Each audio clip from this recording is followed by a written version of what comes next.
வணக்கம். ஜோதிடர் சேலம் உமாராணி. இன்றைய பதிவு இன்னைக்கு பார்க்குற பதிவு என்ன அப்படின்னா, துலா லக்கினத்துக்கு ராஜயோகம் தரும் திசைகளை பற்றி பார்க்கலாங்க. இப்போ துலா லக்னத்தில் பிறந்தவங்களுக்கு எந்தெந்த திசைகள் ராஜயோகத்தை தரும், எந்தெந்த திசைகள் நன்மையை தரும், யோகத்தை தரும் அப்படின்னு இந்த பதிவில் விரிவாக பார்க்கலாங்க. இப்போ துலா லக்கினம் அப்படின்னு எடுத்துட்டா உங்களுடைய லக்னத்துக்கு அதிபதி யாரு அப்படின்னா சுக்கிர பகவான் ஆவார். அந்த சுக்கிர பகவானை அந்த லக்னத்துக்கு அதிபதி அப்படிங்கிறனால அந்த லக்னத்தில் உச்சம் பெறக்கூடிய கிரகம் அப்படின்னு எடுத்துட்டா சனி பகவான் ஆவார். அந்த லக்னத்துக்கு சின்னம் என்ன அப்படின்னு எடுத்துட்டா தராசு சின்னம் ஆகுங்க. இப்போ இந்த லக்னத்துல பிறந்தவங்களுக்கு எந்தெந்த திசைகள் யோகம் தரும், அதுவும் ராஜ யோகத்தை தரும் அப்படின்னு எடுத்துக்கிட்டாங்கன்னா, அந்த துலா லக்னத்தில் பிறந்தவங்களுக்கு சனி பகவானுடைய திசை காலங்கள் மிகுந்த ராஜயோகத்தை அதிகமாக தரக்கூடிய வாய்ப்பு உண்டுங்க. அந்த சனி பகவான் பாருங்க, அந்த துலா லக்னத்துக்கு ஒரு கேந்திரத்துக்கும் ஒரு திருகோணத்துக்கும் அதிபதியாக வரக்கூடிய கிரகமே சனி பகவான் ஆவார். அதாவது துலா லக்னத்துக்கு 4ஆம் இடத்துக்கும் அதிபதி, 5ஆம் இடத்துக்கும் அதிபதி ஆவாரே சனி பகவான் ஆவார். இந்த சனி பகவானுடைய திசா காலங்களில் மிகுந்த ராஜ யோகத்தையும் அதிகமான நன்மையும் அதிகமாக தருவார். ஏன்னா இந்த லக்னத்துக்கு அவர் உச்சம் பெறக்கூடிய கிரகம் அப்படிங்கிறதுனால இந்த லக்னத்தில் பிறந்தவங்களுக்கு ராஜ யோகாதிபதி யாரு அப்படின்னு எடுத்துக்கிட்டாங்கன்னா சனி பகவான் ஆவார். அப்படிங்கிறதுனால சனி பகவானுடைய திசா காலங்கள் மிகுந்த ராஜ யோகத்தை அதிகமாக தரக்கூடிய வாய்ப்புண்டாங்க. அந்த சனி பகவான் பாருங்க, லக்னத்துக்கு 4ஆம் இடத்தில் கேந்திரமான 4ஆம் இடத்தில் ஆட்சி பெற்று மகர ராசியில நின்று ஆட்சி பெற்று இருக்கும் பட்சத்துல அப்போ திசை நடக்குது அப்படின்னா மிகுந்த நன்மையும் யோகத்தையும் அதிகமா தருவாருங்க. 4ஆம் இடத்துக்குண்டான உயிர்காரகம் பொருள்காரகம் அந்த ஜாதகருக்கு முழுமையா தரக்கூடிய வாய்ப்பு அதிகமா உண்டு. சனி பகவானுடைய காரகம் சேர்த்தே அதிகமா நன்மை தருவார்.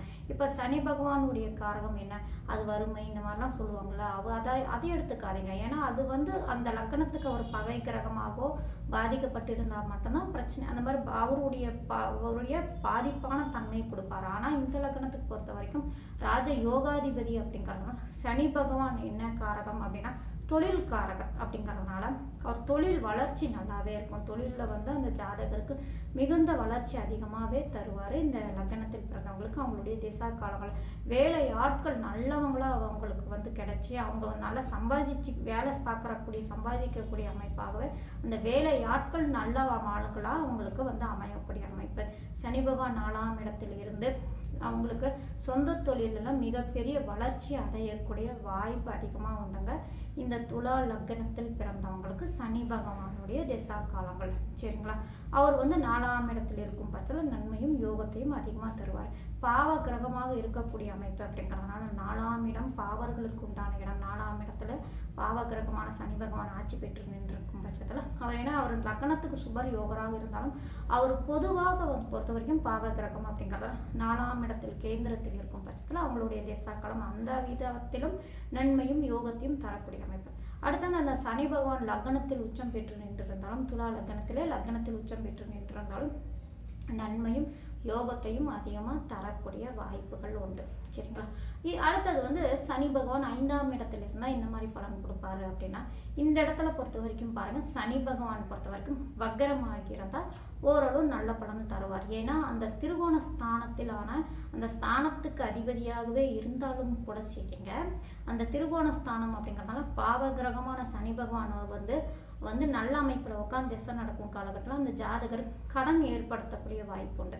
கடனால பிரச்சனைகள் வரக்கூடிய வாய்ப்பு, இந்த மாதிரிலாம் கடன் பிரச்சனை கொடுக்கக்கூடிய வாய்ப்பெல்லாம் இருக்கிறதுனால அந்த சனி பகவான் ஏதாவது ஒரு அமைப்பில் கொஞ்சம் வக்கரமாகவோ அல்லது சுக்கரனோடையோ அல்லது புதனோடையோ ஏதாவது ஒரு விதத்தில் சம்பந்தம் பெற்று அந்த 5ஆம் இடத்தில் மட்டும் அந்த சனி பகவான் ஆட்சி பெற்றிருக்கும் பட்சத்தில் ஏதாவது ஒரு விதத்தில் இந்த மாதிரி அமைப்பில் இருக்கும் பட்சத்தில் அந்த சனி பகவானோட திசையும் நன்மையும் யோகத்தையும் தரக்கூடிய அமைப்பு உண்டுங்க சரிங்களா.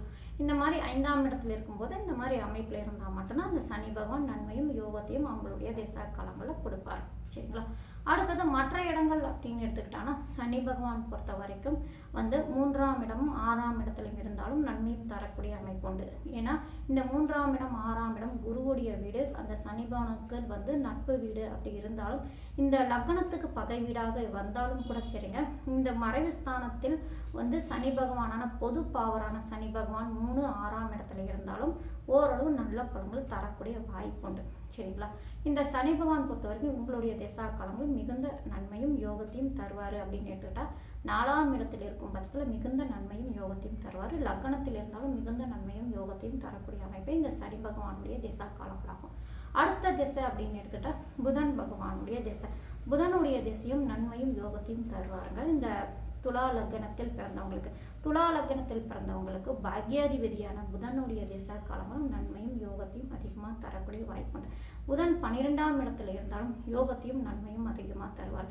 12ஆம் இடத்துல இந்த துலா லக்னத்துக்கு பொறுத்த வரைக்கும் பாருங்க, அங்கே ஆட்சியாகவும் உச்சமாகவும் புதன் பகவான் இருப்பார். அப்படிங்கிறதுனால புதன் பகவான் பாக்யாதிபதி அப்படிங்கிறதுனால அந்த புதன் பகவான் 12ஆம் இடத்துல இருந்தாலும் அவர் ஆட்சி உச்சம் அப்படிங்கிற ஒரு ரீதி அமைப்பில் இருக்கிறதுனால மிகுந்த ராஜ யோகத்தையும் நன்மையும் தருவார் அவருடைய திசா காலங்களில். சரிங்களா? இந்த புதன் பகவானும் இந்த மாதிரி அமைப்பில் இருக்கும் பட்சத்தில் நன்மையும் யோகத்தையும் தருவார். அடுத்த ஒரு திசை அப்படின்னு எடுத்துக்கிட்டோம்னா சுக்கிர பகவானுடைய திசை. சுக்கிர பகவான் அப்படின்னு எடுத்துக்கிட்டா இந்த லக்னத்துக்கு பொறுத்தவரை லக்னாதிபதியாகவே இருந்தாலும் அவர் அஷ்டமாதிபதி அப்படிங்கிறதுனால அந்த 8ஆம் இடத்தோடு இருக்கும் பட்சத்தில் நன்மை கொடுத்தாலும் கூட சரிங்க, சில பாதிப்புகள் பிரச்சனைகள் வரக்கூடிய வாய்ப்புகள் உண்டு. அப்படிங்க 8ஆம் இடம் துர்ஸ்தானம் அப்படி இருந்தாலும் அந்த ஸ்தானத்துக்கு அதிபதியாகவே இருந்தாலும் 8ஆம் இடத்துக்கு உண்டான பாதிப்பும் அந்த சுக்கிர பகவான் கொடுக்கக்கூடிய வாய்ப்பு உண்டு. அந்த சுக்கிர பகவான் அவரோட சனி பகவானோ புதன் பகவானோ ஏதாவது ஒரு விதத்தில் சம்பந்தம் பெற்றிருக்கும் பட்சத்தில் அல்லது பார்வை பெற்றிருக்கும் பட்சத்தில் சுக்கிர பகவான் 8ஆம் இடத்துல இருந்தாலும் ஓரளவு நன்மையும் யோகத்தையும் தரக்கூடிய அமைப்பும் உண்டு. லக்னாதிபதி 8ஆம் இடத்துல மறைந்தாலும் ஆட்சி பெற்றிருக்கிறதுனால நன்மையும் யோகத்தையும் தரணும் அப்படின்னா ஏதாவது ஒரு விதத்தில் புதன் பகவானுடைய பார்வையோ அல்லது சனி பகவானுடைய பார்வையோ அல்லது புதனுடைய இணைவோ, அதாவது புதன் பகவானுடைய பார்வை பெற முடியாதுங்க. ஏன்னா என்ன காரணம்னா சனி பகவானுடைய பார்வை பெறலாம், ஏன்னா புதன் பகவானுடைய இணைவு பெறலாம். ஏன்னா புதனும் சுக்கிரனும் அடுத்தது சூரிய பகவான் முக்கூட்டு கிரகங்கள். நான் புதனுடைய பார்வை அப்படின்னா நான் இந்த அமைப்பில் சொல்லிட்டேன் அப்படிங்கிறதுனால அதை எடுத்துக்காதீங்க. புதனுடைய இணைவு சனி பகவானுடைய பார்வை சேர்க்கை மட்டும் பெற்றிருக்கும் பட்சத்தில் 8ஆம் இடத்துல ஆட்சி பெற்றிருந்தாலும் தன்னுடைய வீட்டில் ஆட்சி பெற்றிருக்க சுக்கிர பகவான் அந்த 8ஆம் இடத்துக்கு உண்டான பலனை செய்யாமல் நன்மையை தரணும் அப்படின்னா இந்த சனி பகவானுடைய இணைவு பார்வை புதனுடைய இணைவு இந்த மாதிரி இருக்கும் பட்சத்தில் சுக்கிர பகவான் யோகத்தையும் திடீர் அதிர்ஷ்டம் மூலியமா வசதி வாய்ப்பு எல்லாமே அந்த சுக்கிர பகவான் கொடுக்கக்கூடிய வாய்ப்பு உண்டு. சரிங்களா? இந்த சுக்கிர பகவான் லக்னத்தில் ஆட்சி பெற்றிருக்கும் பட்சத்திலும் நன்மையும் யோகத்தையும் தருவார். அதே போல அந்த சுக்கிர பகவான் பாருங்க 6ஆம் இடத்தில் இருக்கும் பட்சத்தில் உச்சம் பெறுவார். அப்படிங்கிறதுனால அந்த 6ஆம் இடத்துல இருந்தாலும் 8ஆம் இடத்துக்கு அதிபதி 6ஆம் இடத்துல இருக்கிறதுனால இது அதாவது விபரீத ராஜ யோக அமைப்புல அந்த சுக்கிர பகவான் யோகத்தையும் கொடுத்துருவார். லக்னாதிபதி 6ஆம் இடத்துல போய் மறைந்து உச்சம் பெற்றிருக்கக்கூடிய அமைப்பு, நன்மை தரக்கூடிய அமைப்பு. அது மட்டும் இல்லாமல் அவரே 8ஆம் அதிபதி இன்னொரு மறைவு ஸ்தானமான 6ஆம் இடத்துல உச்சம் பெற்றிருக்கும் அமைப்பு. இது விபரீத ராஜ யோக அமைப்புல வர்றதுனால சுக்கிர பகவான் மீன ராசியில இருந்தாலும் யோகத்தையும் நன்மையும் தரக்கூடிய அமைப்பாகவே இருக்குங்க. இப்போ இந்த லக்னத்துக்கு அதாவது மீன ராசியில இருந்தால் அந்த மீனத்துக்கு அதிபதியான குரு பகவான் எந்த அமைப்பில் இருக்காங்கன்னு பார்த்துக்கோங்க. சரிங்களா? சுக்கிர பகவான் மீன ராசியில இருந்தாலும் அந்த மீன ராசிக்கு அதிபதி எந்த நிலை, ஏன்னா மீன ராசிக்கு அதிபதியான குரு பகவான் பாதிக்கப்பட்டிருந்தால் அது பிரச்சனை கொடுத்துரும். குரு பகவானும் ஓரளவு நல்ல அமைப்பில் இருக்கும் பட்சத்தில் அந்த உச்சம் பெற்றிருக்கக்கூடிய லக்னாதிபதி நன்மையும் யோகத்தையும் தரக்கூடிய அமைப்பு. சரிங்களா? அடுத்த திசை அப்படின்னு எடுத்துக்கிட்டாங்கன்னா செவ்வாய் பகவானுடைய திசை. செவ்வாய் பகவான் இந்த லக்னத்துக்கு 2 7ஆம் அதிபதி அப்படிங்கிறதுனால குடும்பாதிபதி கலஸ்தரஸ்தானாதிபதி அப்படிங்கிறதுனால நன்மையும் யோகத்தையும் தரக்கூடிய வாய்ப்பு அதிகமாக உண்டுங்க. 4ஆம் இடத்தில் இருக்கும் பட்சத்தில் அதிகமாக யோகத்தையும் நன்மையும் தருவார். திருமணத்துக்கு பிறகு மனைவியோ கணவரோ வந்ததுக்கு அப்புறம் வீடு மன யோகத்தை, அதாவது சொந்த வீடு வாங்குறது இந்த மாதிரி அமைப்பெல்லாம் அவங்களுக்கு யோகத்தை, இடம் வாங்குறது, மேலே வசதி வாய்ப்பு வர்றது, அடுத்தது சொந்த தொழில் பார்ட்னர்ஷிப் மாதிரி ஏதாவது போட்டு செய்கிறாங்க அப்படின்னா தொழிலில் வளர்ச்சி அடைகிறது, இந்த மாதிரி நன்மை இல்லாமல் அதிகமாக அந்த செவ்வாய் பகவானுடைய திசா காலங்களில் இந்த துலா லக்னத்தில் பிறந்தவங்களுக்கு நன்மையும் யோகத்தையும் தரக்கூடிய அமைப்பாகவே இருக்குங்க. சரிங்களா?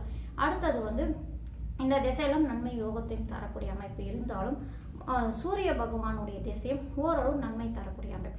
இந்த லக்னத்துக்கு பொறுத்த வரைக்கும் பாருங்க, சூரிய பகவான் யாரு அப்படின்னு எடுத்துக்கிட்டாங்கன்னா அந்த லக்னத்துக்கு அவர் மாரகாதிபதியாகவும் வராரு. அந்த துலா லக்னத்துக்கு 11ஆம் அதிபதி மரகாதிபதியாக வந்தாலும் கூட அவர் லாபாதிபதி அப்படிங்கிறதுனால லாபத்தையும் தரணும் அப்படிங்கிறதுனால லாபாதிபதி சுக்கரனோட இணைவோ புதனோடையோ அல்லது சனியோடையோ ஏதாவது ஒரு விதத்தில் சம்பந்தம் பெற்றோ இருக்கும் பட்சத்தில் லாபத்தை தரக்கூடிய அமைப்பு யோகத்தையும் அந்த சூரிய பகவானுக்கு உண்டு அப்படிங்கிறதுனால சூரிய பகவானுடைய திசை இவங்களுடைய இணைவு சம்பந்தம் பெற்றிருக்கும் பட்சத்தில் நன்மையும் யோகத்தையும் தரக்கூடிய வாய்ப்பு உண்டுங்க. சரிங்களா?